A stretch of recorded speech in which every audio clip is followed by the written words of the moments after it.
नमस्कार, देवमंजळवरती स्वागत आहे. आज आपल्याबरोबर श्री हेमंत बापट दादा आहेत. दादा, एक प्रश्न असा आला होता, की सल्ला सल्ला तुम्ही गेल्या वेळेला आपलं जेव्हा एकदा फोनवरती बोलणं झालं होतं, तुमची तब्येत खराब झाली होती. त्यावेळेला तुम्हाला मी असा प्रश्न विचारलेला, तुम्हाला तुम्ही चांगल्या प्रकारे उत्तर दिलं. ते म्हणजे तुम्ही ज्योतिष बघता, तुम्ही पत्रिका बघता, तुमचा ज्योतिषाचा अभ्यास आहे. पण मग तुम्हाला कळलं नाही तुमची तब्येत खराब होणार होती. मग त्यावेळेला तुम्ही अ, असे काहीतरी प्रिकॉशन्स केले असते, की माझा घसाच बसला नसता, मला डॉक्टरकडेच जावं नसतं. We are not going into details about की काय तब्येत वगैरे कशी काय खराब झालेली. बट एक जनरल गोष्ट त्याच्या वेगबद्दल सांगा आणि त्याच्यातून तुम्ही कर्माचा सिद्धांत मला समजावलेला, तो मला बरोबर पटलेला. आपण ते लोकांसाठी ते घेऊया. श्रीराम नमस्कार. सर्व देव माझा चॅनलवरच्या सबस्क्रायबर आणि जे हा चॅनल पाहतात त्यांना इंग्रजी नवीन वर्षाच्या खूप खूप शुभेच्छा. आपला ह्या वर्षीचा पहिलं रेकॉर्डिंग आहे. सरांनी विषयही खूप छान घेतलेला आहे की सद्य परिस्थितीमध्ये दोन्ही बाजूनी म्हणजे जे ज्योतिष सल्ला देतात त्यांच्या बाजूने सुद्धा आणि ज्यांना अडचणी असतात त्यांच्या बाजूने सुद्धा आपण असं धरू की हा प्रश्न त्यांनी चांगल्या प्रकारे विचारलेला आहे. मुळात कसं आहे की त्यांचा पहिल्या प्रश्नाचं उत्तर देतो की मी आजारी पडलो ते मला पहिल्यांदा कळलं नाही का. म्हणजे आपण जेव्हा असा अनुभव आहे की काही जणांना मी फोन करतो की जरा तब्येतीची काळजी घ्या, 1-2 दिवसात बिघडायची सवय आहे किंवा होऊ शकेल. पण स्वतःच्या बाबतीत काय ते कसं आहे की जेव्हा मी हे शिक्षण घेतलं म्हणजे कंपनशास्त्राचं शिक्षण घेतलं तर ज्योतिषशास्त्राच्या अनुसार किंवा नक्षत्र अंकशास्त्राच्या अनुसार हे गणित मांडता येतं. पण उगाचच मला उद्या ताप येणार आहे म्हणून आज गोळी घेऊन चालत नाही. पहिली दुसरी गोष्ट, जेव्हा आपण आपल्या गुरुला कुठल्या गोष्टीबाबत शब्द देतो हा सगळ्यात महत्त्वाचा भाग आहे. आणि माझ्या गुरूंनी मला एक शब्द घेतला होता किंवा वचन घेतलं होतं असं समजा की कुठलीही अडचण असली मी माझी पत्नी माझा मुलगा माझी आई भाऊ वहिनी म्हणजे घरातला जे मेंबर आहे त्यांना कुठली जर अडचण असेल तर मी कुठल्याही परिस्थितीमध्ये स्वतःसाठी ह्या गोष्टीचा वापर करायचा नाही. हा पहिला भाग आहे.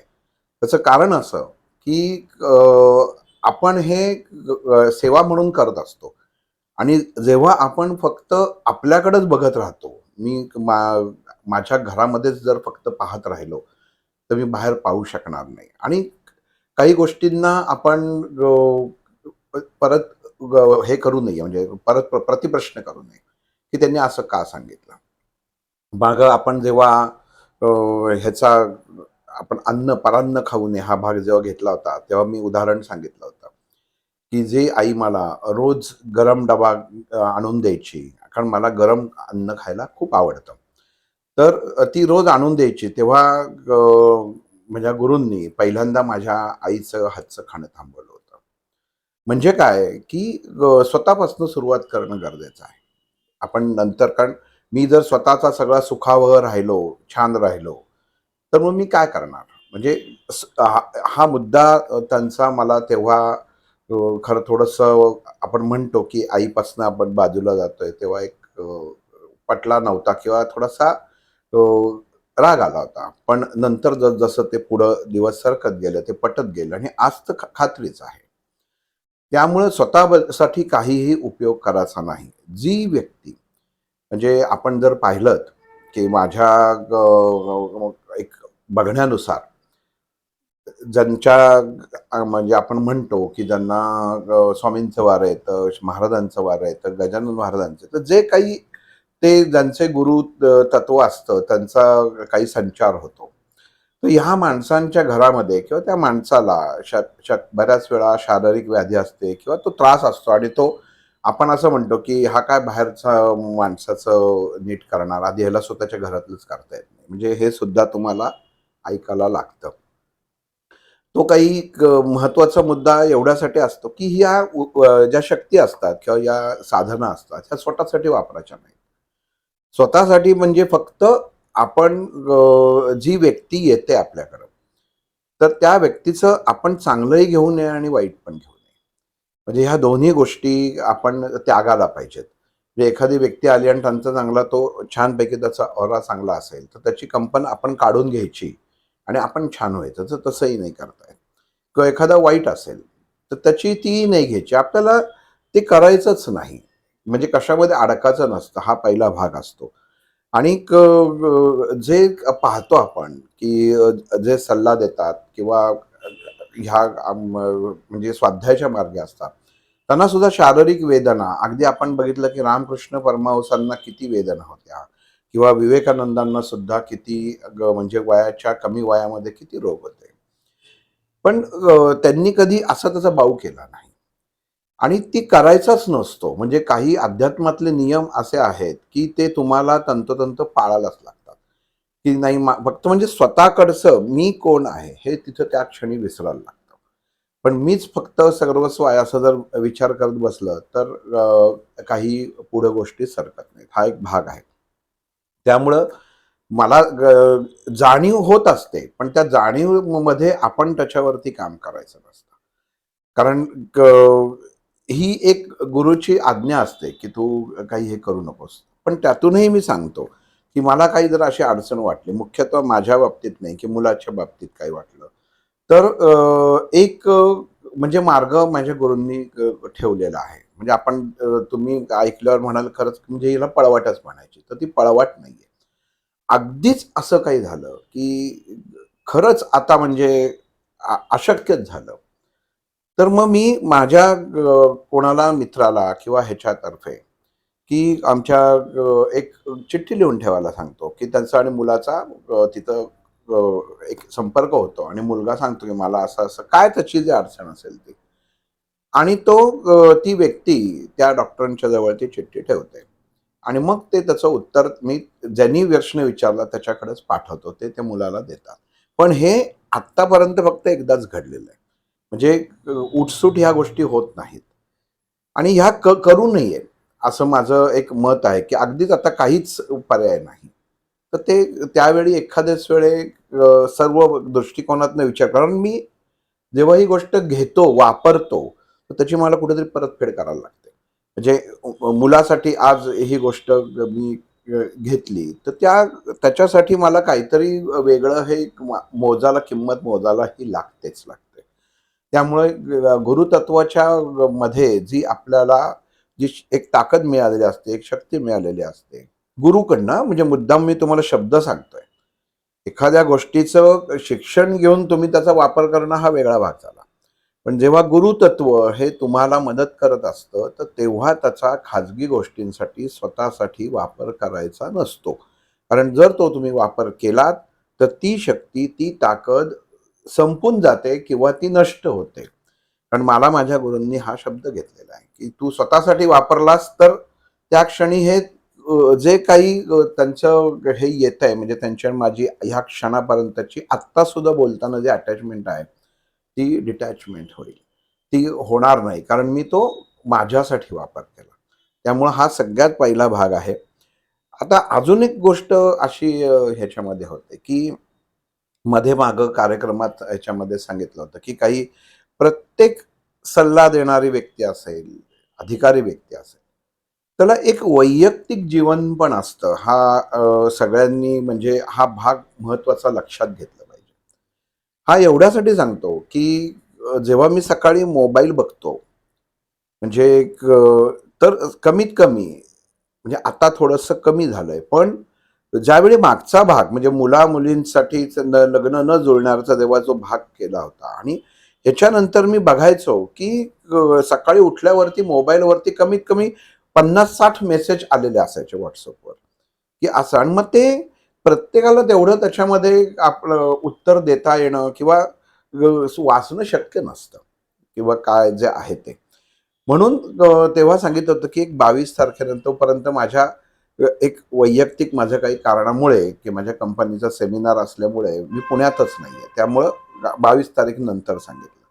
पण ह्याच्यात होतं काय, की समोरचा माणूस थोडंसं समजून घेणं गरजेचं असतं, की नाही आम्हाला हे सांगा, एवढंच सांगा. तर तसं ते नाही होत, की एका मिनिटाचं हे काम नसतं.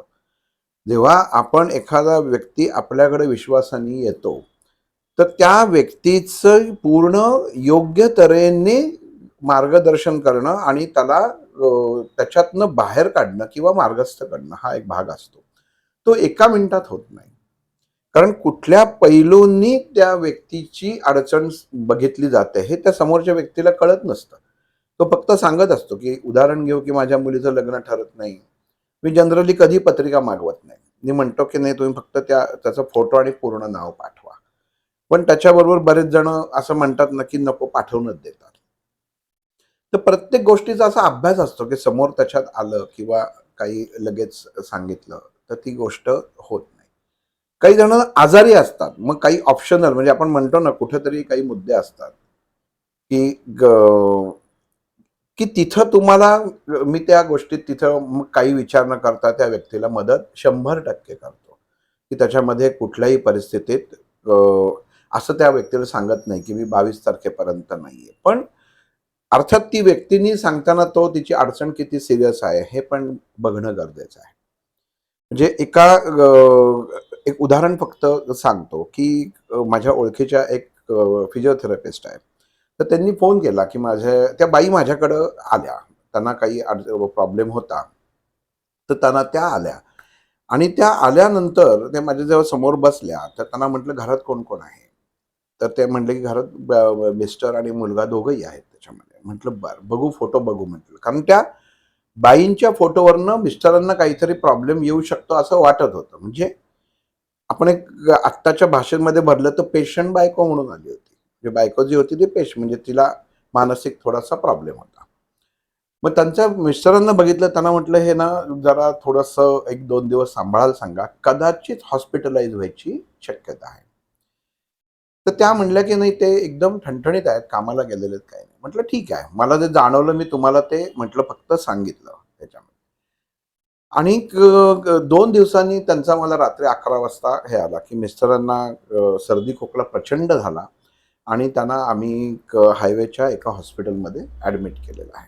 तर त्यांनी तपासाला नेलं, तर त्यांनी म्हटले, की आपण त्यांचा चेस्ट एक्सरे काढला, तर थोडंसं त्यांना तर एक पॅच दिसतोय ह्याच्यामध्ये. तर म्हटलं, "ठीक आहे." पण म्हटलं, "तुम्ही त्या हॉस्पिटलमधनं हलवा." कारण त्या हॉस्पिटलमध्ये जर तुम्ही त्यांना जर ठेवलंत, तर म्हटलं कदाचित 2 दिवसामध्ये त्या मिस्टरांची बॉडी तुमच्या घरी येईल. बापरे! म्हणजे इथपर्यंत झालं. आता गंमत कशी असते बघा, की एखाद्या गोष्टीत आपण जेव्हा असं हे स्टेटमेंट करतो, तेव्हा ते किती अवघड असेल. म्हणजे एखाद्या स्त्रीला जी आपल्या म्हणजे ती स्वतःसाठी आली होती. मग तिच्या मिस्टरांबद्दल आपण बोलणं, मग त्या मिस्टरांनी तिथं येणं आणि वास्तविक धीर द्यायच्याऐवजी असं तिला सांगितलं, की तुम्ही तिथनं जर हलवलं नाही, तर त्या मिस्टरांची बॉडीच तुमची म्हटलं घरी येईल. तर त्या स्त्रीला काय वाटलं असेल? हा भाव माझ्याही मनात येतो. पण इथं तुम्हाला चांगलं काय, वाईट काय, खरं काय, खोटं नसतं. एकच स्टेटमेंट असतं. म्हणजे वातावरणाप्रमाणे स्टेटमेंट बदलायचे नाहीत. हो का? मग असं म्हणजे धीर देणं म्हणजे खोटं बोलणं आहे. जे खरं आहे वास्तव्य ते सांगायचं. मग त्या समोरच्या माणसावर परिणाम चांगलाच होतो. आपण म्हणतो की काय घाबरलं किंवा आणि त्या म्हटल्या त्यांनी मात्र 11 वाजता कोणी डिस्टर्ब होणार असं जर सांगितल्यावरती साधा खोकला आणि हे झालं. मग ही गोष्ट मला आठवते ही झाली होती मागच्या बुधवारी. आणि मग त्याच्यानंतर त्या म्हणाल्या, की नाही आमच्या जवळच्याच एम-डी डॉक्टर आहेत आणि त्या आमच्या फॅमिली फिजिशियन आहेत. तर संध्याकाळी दुसऱ्या दिवशी सकाळी त्यांनी मला सांगितलं, की ते म्हटलं, की "नाही, ओके आहे आणि आपल्याला संध्याकाळी डिस्चार्ज मिळणार आहे. तुम्ही काही काळजी करू नका. काहीही झालेलं नाहीये. सगळं ओके आहे त्याच्यामध्ये." म्हटलं, "ठीक आहे." पण त्यांच्या मनामध्ये हा प्रश्न होता, की त्यांना मी म्हटलं होतं, की चांगल्या हॉस्पिटलमध्ये न्या किंवा त्यांना इथपर्यंत म्हणजे मी त्यांना एवढं दुसऱ्या दिवशी सकाळी म्हटलं, "हो का?" पण म्हटलं, "ताई मला क्षमस्व, पण तुमचे मिस्टर मला व्हेंटिलेटरवर दिसतायत." म्हणजे एक तुम्ही समोर प्रसंग बघा, की एखादी भगिनी सांगतेय, की माझे मिस्टर आता ओके आहेत. डॉक्टरांनी येऊन सांगितलेलं आहे, की काही अडचण नाही. संध्याकाळपर्यंत डिस्चार्ज मिळणार आहे. ही ती एक चांगली प्रोग्रेस सांगायला मला त्यांनी फोन केला आणि मी त्यांना सांगतोय पण नाही, मला तुमचे मिस्टर व्हेंटिलेटरवर दिसत आहे. आता ह्या गोष्टीमध्ये त्या बाईनं काय वाटलं असेल, पण कसं असतं की त्या म्हटलं की खरंच का हो त्याच्यामध्ये, म्हटलं हो. तर म्हटलं तुम्ही ताबडतोब ह्या हॉस्पिटलमधनं ह्या क्षणी हा फोन ठेवल्यानंतर तुम्ही त्या मिस्टरांना हलवा, नाही तर म्हटलं काहीतरी घोटाळा होणार. तर त्या म्हटल्या अहो नाही, संध्याकाळी डिस्चार्ज देणार आहे. म्हटलं ठीक आहे. आणि मी फोन त्या म्हटल्या ठीक आहे, मग मी काय जास्त गरज वाटली तर तुम्हाला कॉल करेन. म्हटलं हरकत नाही. मग ठेवला फोन. आणि सेम डे म्हणजे बुधवारीच रात्री त्यांनी मला परत असाच एक 11:45-12 वाजता फोन केला. जनरली मी झोपताना 9:30ला झोपतो. मी फोन सायलेंटवर करतो आणि त्यांचा कंटिन्यूच व्हायब्रेशन फोन व्हायला लागला. म्हटलं कोणाचा आहे, तर ते ताईंचा होता. तर म्हणले की अहो म्हणजे त्यांचं हे झालं की सॉरी आत्ता रात्री हे केला, पण मिस्टरांना व्हेंटिलेटर लावला. आता जी गोष्ट मला माहिती होती आणि कसं असतं, जी गोष्ट घडली की त्या व्यक्तीला आधार देणं खूप गरजेचं असतं. पण एक माझ्या गुरूंनी शिकवलंय की खोटा आधार द्यायचा नाही.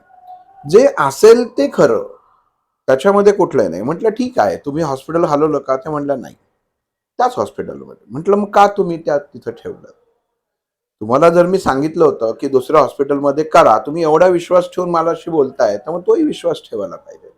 नाही म्हणे अहो डॉक्टरांनी संध्याकाळची जे 6:30ला जे मला सांगितलं तेव्हाही सांगितलं की सगळे बरोबर आहेत, फक्त आज आपण काही चाचण्या करू आणि उद्या डिस्चार्ज देऊ. तर म्हणे मग आता काय करू? म्हटलं त्यांना आहे त्या कंडिशनमध्ये तुम्ही ह्याच्यामध्ये न्या, दुसऱ्या हॉस्पिटलमध्ये न्या. आणि म्हटलं आता आपली ही जी आहे ही आता लक्षात ठेवा, शुक्रवारी म्हटलं 12 वाजेपर्यंत रात्री तुमच्या मिस्टरांच्या शरीराला धोका आहे. पण म्हटलं अमुक एक तुम्ही जर मंत्राचं उच्चारण केलं तर ते म्हटलं कदाचित, म्हणजे शब्द त्याच्यामध्ये अगदी स्पष्ट सांगतो की कदाचित त्यातनं ते सर्वाईव्ह होऊ शकते. आणि जर ती वेळ त्यांनी ओलांडली तर म्हटलं मग ते व्हेंटिलेटरवर असू दे, ऑक्सिजनवर असू दे किंवा कशावरही असू दे, ते पुढच्या 5 दिवसात बाहेर येणार सगळ्यात. आता इथं तुम्ही त्या स्त्रीची मानसिक अवस्था काय झाली असेल याचा विचार करा की म्हणजे काय करायचं. एकुलती एक स्त्री, तिला तसं म्हणजे मनुष्यबळ नाही, हॉस्पिटलमध्ये ठेवलेलं, नवरा आता व्हेंटिलेटरवरती आहे.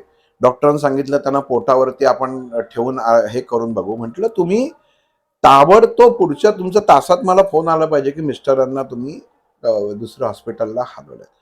आणि मग त्यांनी आधी दीनानाथला फोन केला, पण तिथं 3 दिवस काही नव्हतं. मग दुसऱ्या हॉस्पिटलला फोन केला, सह्याद्रीला फोन केला.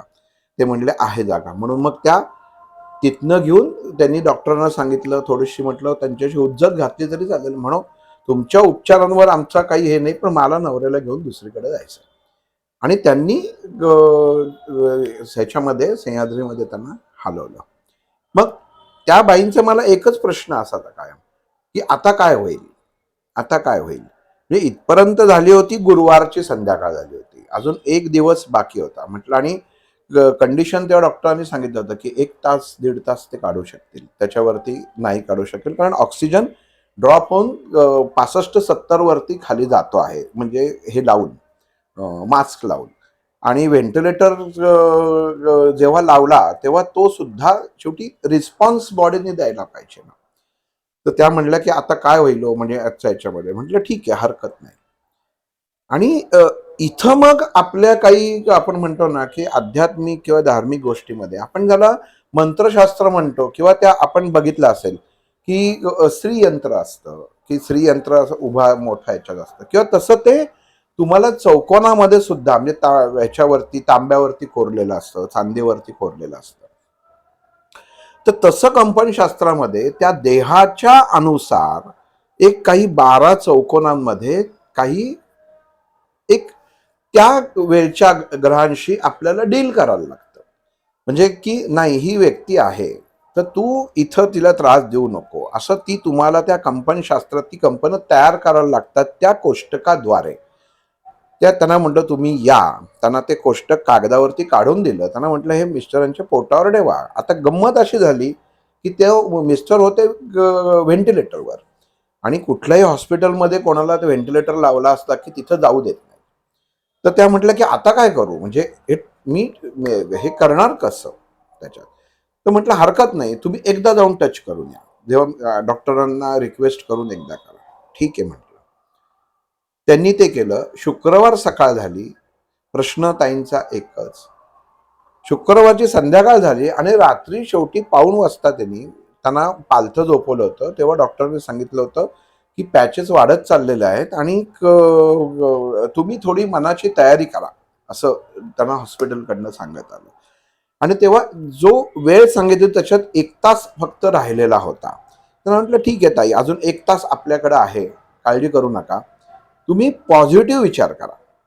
एक इथं तुम्हाला हे उदाहरण आणि हे सांगायचं कारण असं की आपण कायम नकारात्मक विचार करत असतो.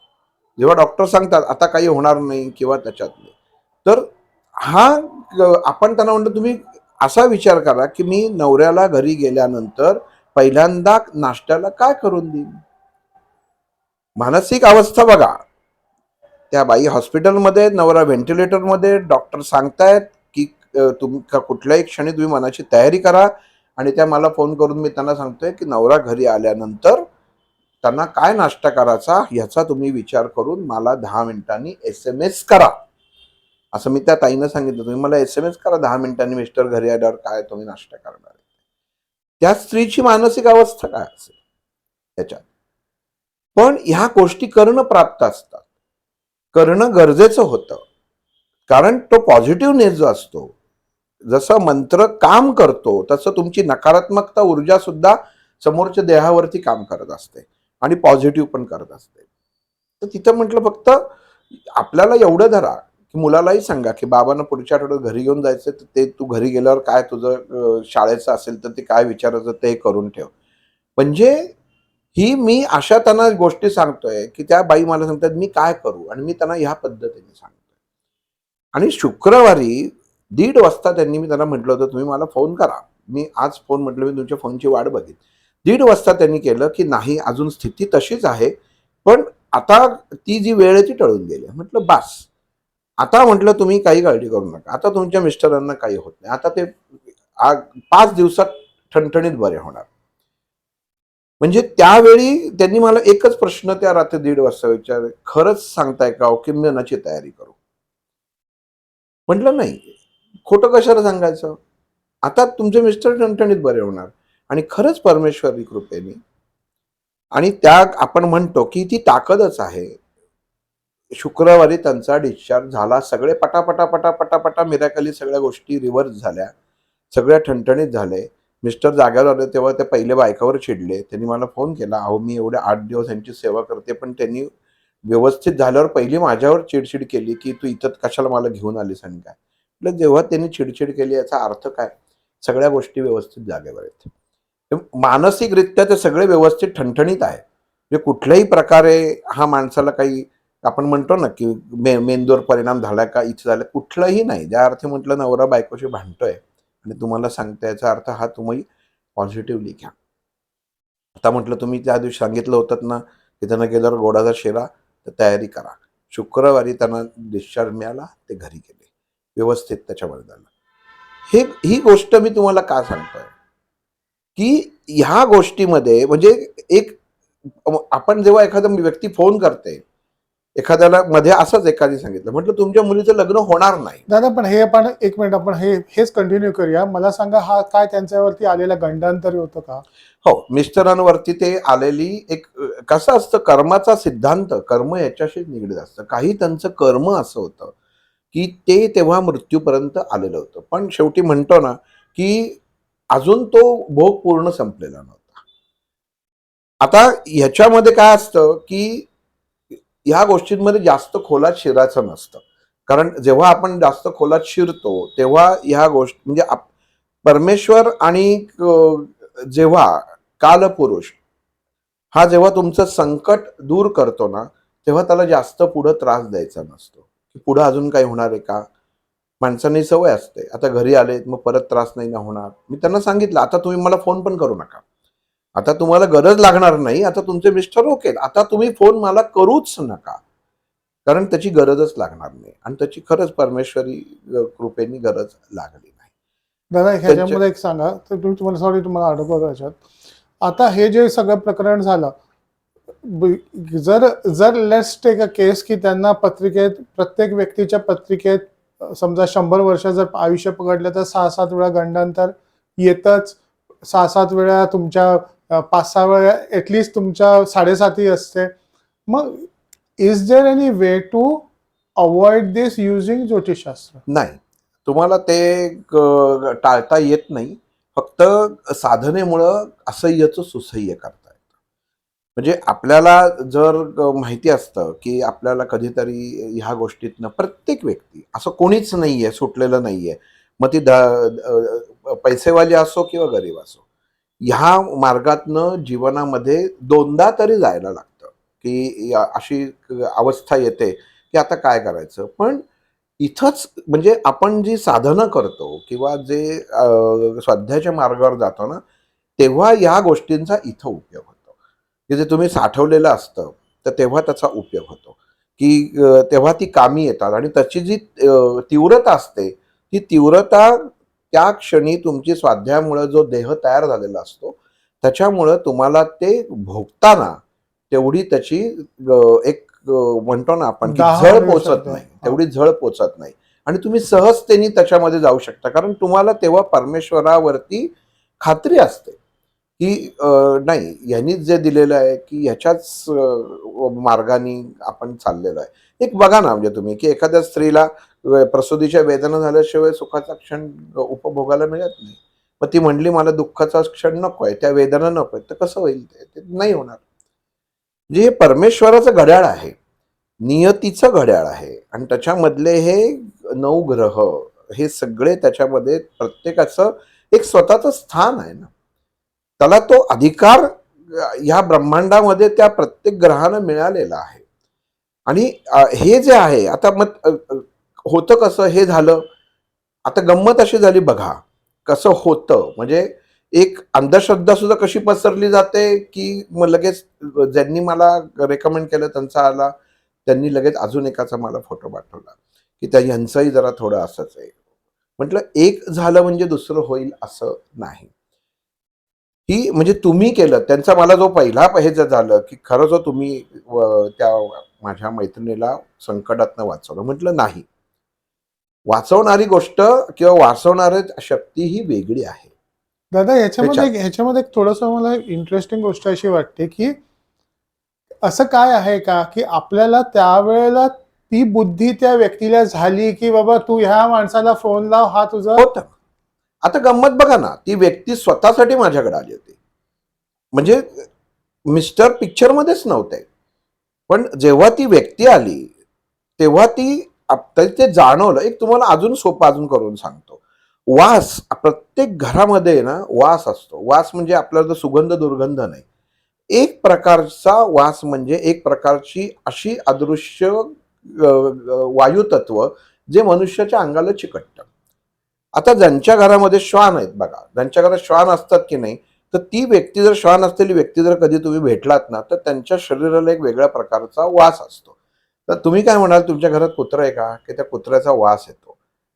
तो कुत्र्याचा वास ना, कुत्र्याला चांगलं साबणाने वगैरे ते त्याच्यामध्ये स्वच्छ ठेवत असतात. पण त्याचा जो श्वासोच्छ्वास करत असतो, त्यातनं जो उच्छ्वास बाहेर पडतो ना, तो मनुष्याच्या शरीराला चिकटतो. तसं ह्या स्त्रीचा जो तिच्या मिस्टरांचा जो उच्छ्वास होता, तो त्यांच्या देहाला चिटकून आला होता आणि तो तो त्याचा माझा अभ्यास झालेला आहे. म्हणून तो उचललं गेलं. म्हणजे हा काही म्हणून म्हटलं की याच्यात अंधश्रद्धा किंवा नाही, मग मला दिसलं, मग मला असं झालं, मला तसं झालं. तर तशातला कुठलाही भाग नाही. कारण का सांगतो की अंधश्रद्धा ही अशीच पसरत जाते. आणि मग ती व्यक्ती अजून सांगणार की नाही हो, आम्ही याच्यात केलं होतं, त्यांनी ओळखलं असं आणि मग ह्याला खतपाणी घातलं जातं. मग लोक उगाचच त्या व्यक्तीला येऊन मग ते नमस्कार करणं, मग त्याचं असं करणं. तर ह्या गोष्टी सर्व चुकीच्या आहेत. दादा तुम्ही याच्यात ऍटलिस्ट ना, तुम्ही कसं केलं, तुम्ही त्या ठिकाणी पॉइंट पर्यंत आणलं, ती सेफ आहेत. तुम्ही तिकडे त्यांना हे तोडायला सांगितलं. एक्झॅक्टली बाकीच्यांना ते तोडलं जात नाही, नाही. कारण त्यांचा तो बिझनेस असतो. बिझनेस असतो. तो मग ती व्यक्ती आयुष्यभर त्या एका प्रसंगामुळे हात जोडून त्यांच्यासमोर उभं राहा, अरे माझ्या मुलाला इकडे पाठवायचं, इकडे कुठेतरी बाहेरगावी जायचं, त्याला पाठवू का? म्हणजे अशा क्षुल्लक गोष्टींपर्यंत लोक येऊन पोहोचतात. येतात. मानसिकता जी असते ना ती कमकुवत करून टाकतात कमकुवत. स्वतःची ती आणि लोकं. मग बिझनेस वास्तविक म्हणतो ना की असाच चालू होता. बरं त्यावेळी आहे ना तुम्हाला सांगतो की अशी माझ्या हातनं 2 उदाहरणं घडली. म्हणजे अजून एक आहे, तो माझा मित्र आहे, त्याच्या जवळचा मित्र आहे, त्याच्याच बिल्डिंगमध्ये वरती एक जण राहणार आहे. त्या आजोबा ॲडमिट होते आणि त्यांचं क्रिएटिनिन 17 झालं होतं. डॉक्टरांनी सांगितलं की नाही, गॉन केस. आता या गोष्टीला महिना होईल, म्हणजे जवळ-जवळ आता. आणि आमच्या असेच गमतीत म्हटलं, "काय रे, कशी आहे तब्येत त्यांची?" ते म्हटले, "नाही, ते डॉक्टरने सांगितलं आता काही नाही." दिवसातनं 3 वेळा डायलिसिस करायला लागतं, म्हणजे गंमत बघा. आणि त्याच्यात म्हटलं, "काय नाही, मुलाची तयारी ह्याच्यात." सेम डॉक्टरांनी सगळं सांगितलं. तोही माणूस व्हेंटिलेटरवरती. म्हटलं, "काही नाही." त्याची ताकदच एवढी आहे. बरं काय असतं, जेव्हा आपल्या ब्रेनमध्ये अवचेतन मन ही एक अवस्था असते, की ज्याच्यामध्ये आपल्या पूर्वजन्मामधली, आपण पूर्वकर्मामधली, आपले जे घरामधले जे काही पितर गेलेले असतात, म्हणजे माणसं गेलेली असतात, त्याला पितर म्हणतो आपण. तर काय असतात की ती जागा जी असते, तर ती त्यांची असते. म्हणजे ती लोकं जी असते किंवा त्यांचा जो वास असतो ना, त्या आपल्या ब्रेनमध्ये अवचेतन मनामध्ये साठून राहतो. आणि मग जेव्हा मनुष्य त्याचा नॉर्मल मेंदू चालणं बंद होतं आणि अवचेतन ब्रेन हा चालणं सुरुवात होतं, तेव्हा त्याला भास व्हायला लागतात. मग बऱ्याच जण म्हणतात की मला कोणतरी काळी आकृती येताना दिसतंय, कोणीतरी मला घेऊन जाताना दिसतंय. हे सगळं अशा या गोष्टी होत असतात आणि ह्या घडतात. आता हे कॉमन गोष्टी घडायला जेवढी जे आहेत ना, की की आजूबाजूला दिसतंय, त्या सगळ्या गोष्टी घडतात. अगदी ह्यांच्या बाबतीत पण घडल्या होत्या. पण हे काय होतं, की शरीराला ज्याप्रमाणे आपण म्हणतो ना, की प्राणवायू का म्हटलेला आहे ऑक्सिजनला, की त्याच्यामुळं, म्हणजे प्राणच त्याच्यामुळे आहे ना, त्या वायूमध्ये, त्या म्हणजे ऑक्सिजनमुळे आपल्या शरीरामध्ये प्राणच राहतो. तो प्राण हाच तो वायू आहे. मग तो जेव्हा कमी जास्त होतो, तुम्ही नाक दाबून धरलं, तर तुम्ही 2 मिनिटांनी बघा तुम्हाला अस्वस्थता वाटायला सुरुवात होईल. म्हणजे तुमचा नॉर्मल ब्रेन व्यवस्थित वर्क होत नाही. तसं इथं या गोष्टी होतात आणि मग तो माणूस म्हटला, "अरे काय, ते खूप अवस्था आहे, ह्याच्यात आहे." आता डॉक्टरांनी सांगितले, बडबड करायला लागलेत, काही नाही ह्याच्यात, तर काही उपचार आता आपण काही करायला नको. उगाचच डायलिसिसचा ₹9,000 रोजचा, रूमचा खर्च, असा सगळा मिळून त्याच्यामध्ये ते चाललेलं आहे. पण त्याला म्हटलं, की कसं आहे, हॉस्पिटलचं जे देणं आहे, ते त्याच्या म्हटलं मुलांना द्यायला लागणार. पण म्हटलं, हे आजोबा काही जात नाहीत, हे घरी येणार म्हटलं. आणि म्हटलं व्यवस्थित घरी येणार आणि हा मनुष्य जगणार, ह्याची ऊर्जा खूप छान आहे. म्हटलं हा खूप पॉझिटिव्ह माणूस आहे. म्हणजे ज्याला बोलता येत नाहीये, तो बोलू शकत नव्हता, व्हेंटिलेटर लावल्यावर कसं बोलणार? ज्याला डायलिसिस चालू आहे दिवसातनं 3 वेळा, डॉक्टर पूर्ण सगळं ते म्हणल्या, काढून टाकू आपण सगळं. म्हटलं सगळं काढा, काही प्रॉब्लेम नाही, पण हा घरी येणार, ह्याला क्रिएटिनाइनची काही घेणं देणं नाही. म्हणजे 17 क्रिएटिनाइन, डायलिसिस त्याच्यामध्ये चालू. आजही तो मनुष्य घरामध्ये व्यवस्थित आहे.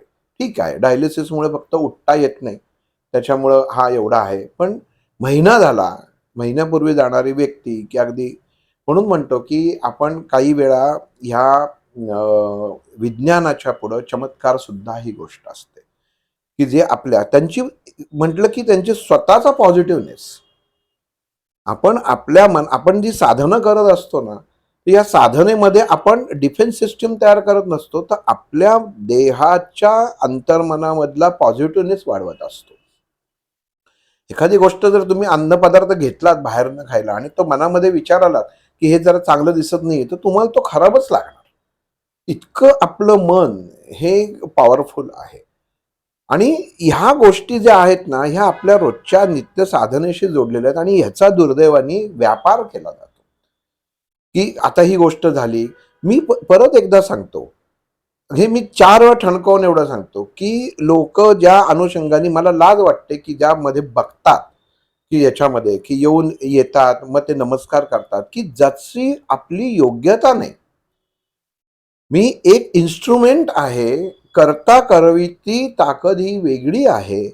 तर मी सांगत असतो, तुम्ही माझ्या इथं नाही, मला ती ओशाळल्यासारखं वाटतं, कारण मी तो करता नाहीच आहे. करतात ते आहेत आणि त्यांचा फोटो माझ्या ऑफिसमध्ये, तुम्ही त्यांच्याशी जाऊन दिवसभर बोला, काही बोला, मला त्याच्याशी काहीही नाही. डायरेक्ट त्याच्यात कुठलंही काही नाही, करतेपणा नाही. मला आलेला ही सूचना ही मी फक्त तुमच्यापर्यंत पोहोचवण्याचा हे करत असतो. दादा ह्याच्यानं ना एक एक कॉमन जेव्हा आपण हॉस्पिटल, आता माझे पेरेंट्स हॉस्पिटलमध्ये कित्येकदा वडील तर जायचे यायचे चालायचं. एक हॉस्पिटलमध्ये एक बाहेर बसलं असताना लॉबीमध्ये असताना एक असा एक मिश्किल म्हणजे थोडासा जोक असायचा की ज्याची आवश्यकता आहे तो जातो आणि ज्याची गरज नाही तो वारंवार हॉस्पिटलमध्ये जाऊन परत येतो. परत भोग असतात ते. पण हे मला सांगा, जर मला असं करायचं असेल, आता हे कारण हे थोडेसे चिकित्सक गोष्टी आहेत की असं काय आहे की मी माझा जो प्राणवायू आणि माझं ते जे आहे ते मी एवढ्या लेवलपर्यंत नेऊ की माझी हॉस्पिटलमध्ये जाण्याची गरज पडणार नाही, किंवा माझी जी जीवनाची जी दोरी आहे ती स्ट्रॉंग, ती कशी बनवू शकतो? बळकट करता बळकट. तर साधन हा एकमेव त्याला मार्ग आहे. हा पहिली गोष्ट.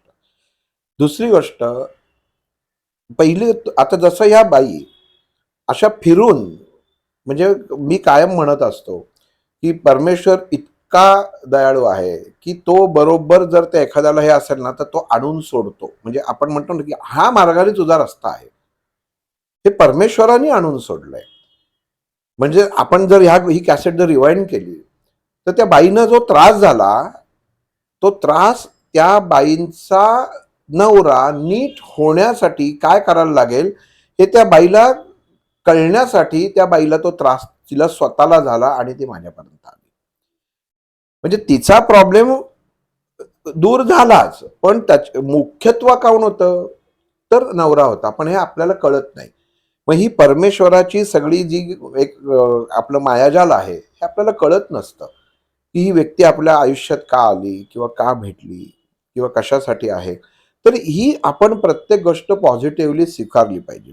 आता इथं कसं असतं मी तुम्हाला सांगतो, अजून बऱ्याच जणांचं एकच कॉमनली हे असतं की इतकं आम्ही देवाचं करतो, सकाळी माझा 2-2.5 तास पूजेत जातो, मग नंतर मी पोथी वाचतो, मग त्याच्यानंतर मी मारुतीला जातो, मग त्याच्यानंतर संध्याकाळी मी सगळी साधना करतो, तुळशीजवळ दिवा लावला जातो, शुभंकरोती म्हटलं जातं, मग त्याच्यानंतर विष्णू सहस्त्रनाम म्हटलं जातं. पण मला सगळ्या व्याधी आणि माझ्या मुलांना त्रास आहेत, पण माझे भाऊ काहीही करत नाही हो. संध्याकाळी 7 वाजले की तो ग्लास घेऊन बसतो, पण बघा त्याची मुलं कुठं आहेत, एक अमेरिकेत आहे आणि एका ह्याच्यामध्ये किती व्यवस्थित बंगला गाडी आहे. म्हणजे असं का आहे? म्हणजे दुसऱ्या बाजूने जर हा प्रश्न विचारला झाला तर मी सगळा व्यवस्थित असून माझ्या नशिबी वाईट कर्म का, म्हणजे वाईट भोग का आलेले, आणि दुसरा वाईट वागत असून त्याच्या नशिबी चांगले भोग का आहे, उपभोग का आहे, भोग नाही म्हणतात, उपभोग म्हणतात काय. तर कसं आहे, आपण आपली वैचारिकता अशी आहे की पहिला आपण कर्माचा आपण बघू की उत्तम ह्याच्यामध्ये पहिलं आपण जन्मपत्रिका काढतो. जन्मपत्रिकेमध्ये आपलं पूर्वकर्म, तुमची योनी हे सगळं पहिल्या पानावर लिहिलेलं असतं. त्याच्यानंतर पत्रिकेमध्ये तुम्हाला सगळ्या मागच्या जन्मी काय होतात ते. इथं सगळ्यात मोठी फसगत होते की कर्म कोणी सांगत नाही. मागच्या जन्मी तुमचा फक्त पितृदोष होता आणि मातृदोष होता, एवढं झालं की झालं. कारण तिसरा दोष सांगूच शकत नाही. तिसरा दोष अजून आम्हाला माहीतच नाहीये, त्याच्यापर्यंत पोहोचलोच नाही. म्हणून मग पितृदोषाचं फक्त कारण सांगायचं, मातृदोषाचं कारण सांगायचं. तुम्ही मागच्या जन्मी अमुक जणांना मारलेलं आहे, अमुक जणांना फसवलेलं आहे, मग त्याचा तुम्ही आता हे करत आहात. तर ह्या गोष्टींना वास्तविक तर्फे अर्थ नसतो. कारण जी योनी एवढ्या लक्ष योनीतनं फिरून येते, तर मागच्या जन्मातनं लगेच तू जर एवढं पाप केलं असेल तर लगेच भोगण्यासाठी त्याच्यामध्ये परमेश्वर लगेच तुम्हाला मनुष्याचा जन्म देत नाही किंवा देत नसेल. कारण ह्या बाबतीमध्ये मी खूप ह्याच्यामध्ये माझे वाद झालेले आहेत की जे ॲस्ट्रल वर्ल्डशी निगडीत आहेत किंवा ज्याच्यावरनं मृत्यूनंतरचे जीवन, ह्या गोष्टींची खूप मला म्हणजे एक असं माझं स्वतःचं वैयक्तिक मत आहे की ह्या सगळ्या गोष्टी ज्या आहेत ह्या मृत्यूनंतरचे जीवन कशासाठी पाहिजे. ज्यावेळी देह संपला, प्राण संपला, तुमचे अंतिम संस्कार झाले, मग त्याच्यानंतरचं जीवन हे पृथ्वीवरच्या मनुष्याच्या हातात नसतंच. नंतर तिथं काय करायचं आहे? आई वडिलांना जर चांगलं खायला प्यायला घालायचं असेल तर ते आधीच घाला ना. ते मेल्यानंतर त्यांच्यासाठी उत्तम अन्नदान करून काय उपयोग आहे? आणि मृत्यूनंतरचं जीवन मध्ये तुम्ही सांगता की मग तुमचे अशा प्रकारे हाल होतात, तर मग मला कायम प्रश्न पडतो, मग इथं जळलेलं काय? इथं जो देह तुमचा जळला गेलेला आहे, तो जाळून टाकलेला आहे, तर तो देह पुढे जातच नाही. ज्याची अस्थी सुद्धा तुम्ही घेऊन आळंदीला दुसऱ्या दिवशी किंवा पंचगंगेत अजून कुठं असेल तिथं विसर्जन केलेले आहेत, तर अशा ठिकाणी तुमचा कुठला देह पुढे जातो? मग आत्मा पुढे जातो, ठीक आहे. गरुड पुराणामध्ये काय ज्या गोष्टी पद्धतीने समजून सांगितलेल्या आहेत, ह्या नीट मनुष्याने समजून घेणं गरजेचं आहे. मृत्यूनंतरचे जीवन म्हणजे काय? तर ही एक आमचं जेव्हा ही गुरूंबरोबर आमच्या चर्चा झाली किंवा जेव्हा कंपनशास्त्रांबरोबर याच्यामध्ये आमच्या ह्या चर्चा झाल्या, तर काय असतं की एखाद्या आपण सांगतो ना, आपण एखाद्या आता बघा बिबट्या फिरतायत सगळीकडे. आधी कसं की इथनं आपण धरून चाला की पिरंगुटला जायचंय, तर रात्री मनुष्य 12, 1, 2 वाजता कसाही मस्त टू व्हीलरवरती मजेत जायचा. पण ज्यावेळी कळलं की आता इथं बिबट्या फिरतायत आणि सांगितलं की नाही तुम्ही बिबट्या फिरतायत काळजी घ्या, तर मनुष्य 7च्या आत अंधार पडायच्या आत घरात जातो किंवा मग कारनी सगळ्या काचा बंद करून जातो. म्हणजे काय, ते एक प्रकारची भीती तुमच्या मनामध्ये उत्पन्न होते, जी नसलेली गोष्ट आहे. तो बिबट्याची तुम्हाला मग रस्त्याने जाताना तिथं कुठं झाड हललं की अरे तिथं आहे का, असं आहे का, ही जाणीव होते. ह्याला म्हणतात भीती. आणि ही भीती ही तुमच्या डोक्यामध्ये अशासाठी टाकली जाते किंवा हे केली जाते की तू आत्ता मनुष्य जीवन जगताना उत्तम प्रकारे तू जीवन जगलं पाहिजेस. जर जगला नाहीस तर अशा प्रकारे जरा नरक म्हणतात तिथं तुझे हाल होते. म्हणजे मी त्यांना त्यांच्या कार्यक्रमात जाऊन विचारलं होतं की तुम्ही स्टेटमेंट करताय की नरकामध्ये जाऊन तुम्हाला तेलात आणि याच्यामध्ये, म्हटलं तिथं कुठल्या कंपनीची कढई तिथं बनवलेली आहे, कुठल्या कंपनीचं तेल आहे नरकामध्ये? चेष्टेचा विषय हा होतो किंवा रागाचा विषय हा निश्चितच झाला, पण तुम्ही त्याच्यामध्ये लोकांना तुम्ही चुकीच्या मार्गाने ढकलू नका. कधीही संतांनी कधीही या कुठल्याही संतांचं वाङ्मय काढा, त्यांचं लिखाण काढा, त्यांनी कधीही असं सांगितलं नाही की मृत्यूनंतरचं जीवन काय, मृत्यूनंतर गती काय. त्यांनी सध्या जीवनामध्ये उत्तम तुम्ही कसं वागा. तुम्हाला जर तुम्ही उत्तम वागलात तर तुम्हाला बाकीचे विचार करायची गरजच नाही. मग कर्माचं तसंच आहे. मग उत्तम कर्म वाईट कर्म केलं की लगेच फळ देतं. बघा, एखाद्याला तुम्ही मारलं, एखाद्याने खुन्याने खून केला, तर लगेच त्याला पकडलं जातं, लगेच मग त्याच्यावर केस चालवली जाते, लगेच शिक्षा येते. हे वाईट कर्माचं फळ झालं. पण उत्तम कर्म हे एखाद्या बियाणासारखं असतं. ते तुम्हाला आधी रुजवायला लागतं आणि तुम्ही ते बियाणं जे म्हणजे उत्तम जे आपण करतो ते बी स्वरूपात जेव्हा तुम्ही रुजवता, ते दुसऱ्या दिवशी बी उगवेल का? मग त्याप्रमाणे ती जमीन त्याला स्वीकारते. म्हणजे हा तुमच्या पत्रिकेतला सगळे काही दोष असतील, काय असतील, हे सगळे त्याच्या मार्फत तुमच्या उत्तम कर्माचा विचार करतात आणि मग ते फलद्रूप करायला सुरुवात करतात. मग अंकुर येतो. मग हळूहळू त्याचं झाड वाढतं.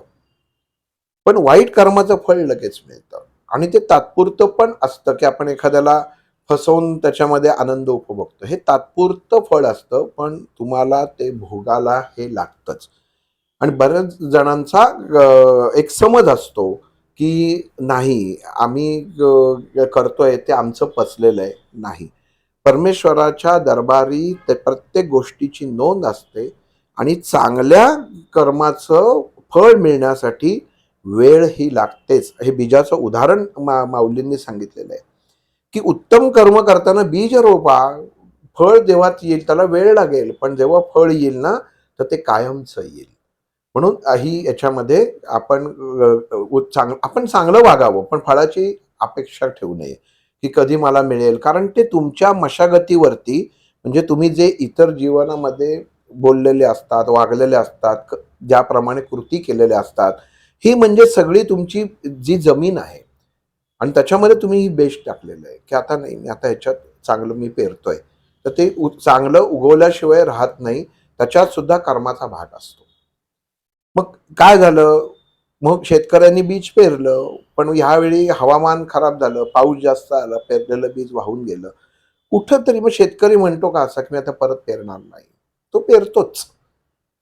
मग वाहून गेलं हा तात्पुरता तुमच्या मनामध्ये तुमच्याच कर्माचा कुठला तरी एक भाग असतो, तो फलद्रूप झालाय. पण ही गोष्ट तुम्हाला मानायला आणि स्वीकारायला पाहिजे. हे सगळ्यात महत्वाचा भाग आहे, की जो मनुष्य स्वीकारत नाही. त्याला असं वाटतं, की मी आयुष्यात कोणाशी वाईट वागलेलोच नाहीये, असं होत नाही.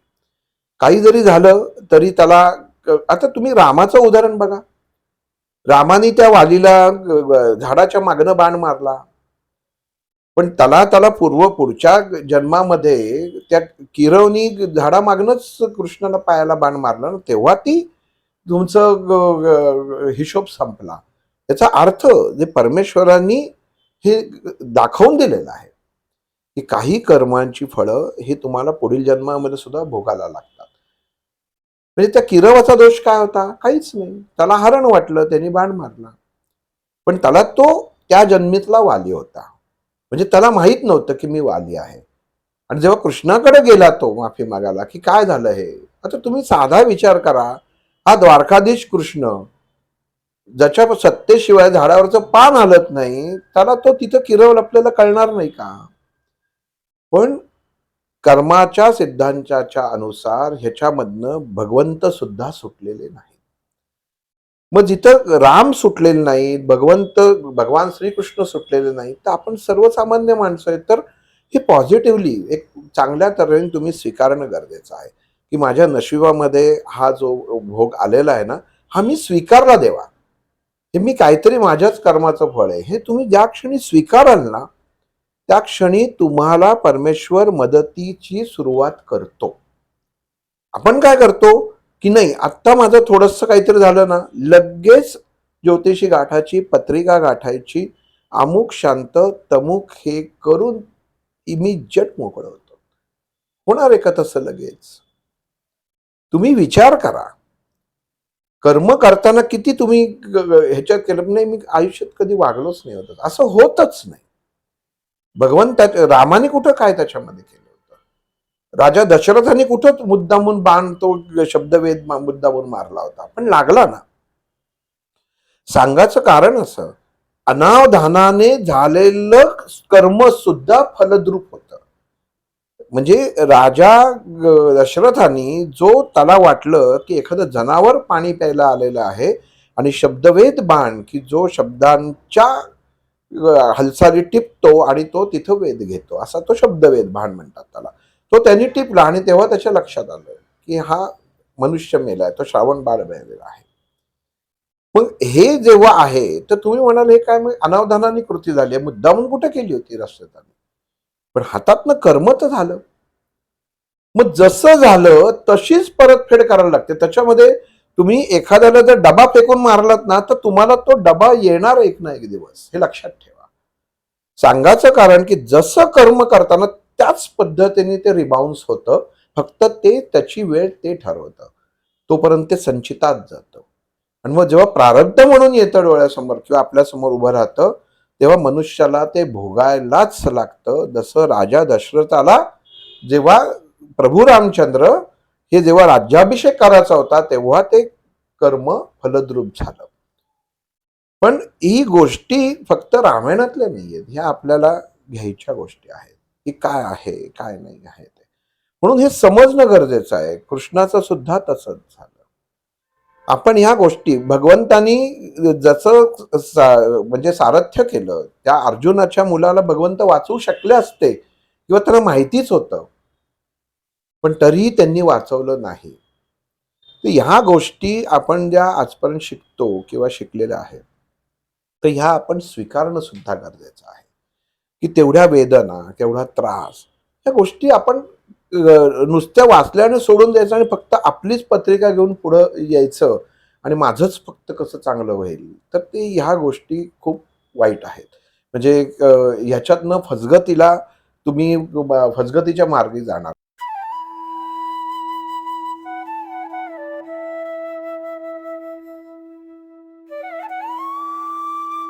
अध्यात्मावर अशीच माहिती मिळवण्यासाठी देव माझा चॅनलला सबस्क्राईब करा